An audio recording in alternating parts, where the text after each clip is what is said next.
Hello' বন্ধুসকল, আজি আমি গৈ আছো শিলডুবি নামৰ ঠাইখনলৈ।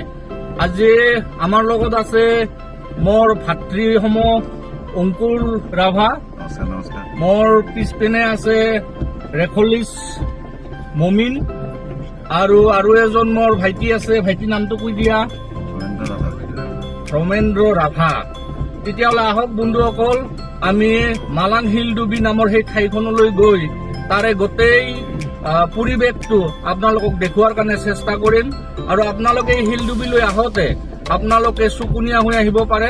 17 নম্বৰ নেশ্যনেল ঘাইপথৰ পৰা আপোনালোকে চুকুনীয়া হৈ আহিব পাৰে, অথবা আপোনালোকে বন্দাপাৰা তিনিআলি হৈও আহিব পাৰে, আৰু আপোনালোকে ধূপধাৰা হৈও আহিব পাৰে।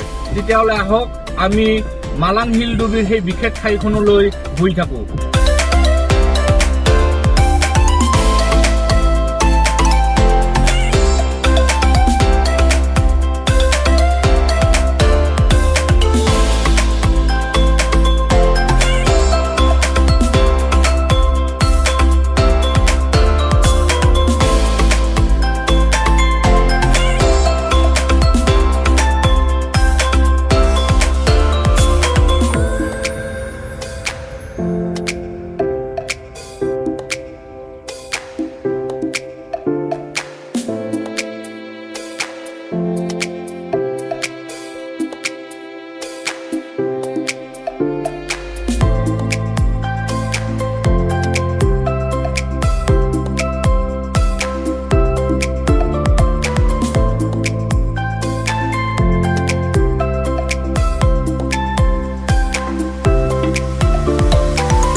অৱশেষত আমি আহি সেই বহু প্ৰতীক্ষিত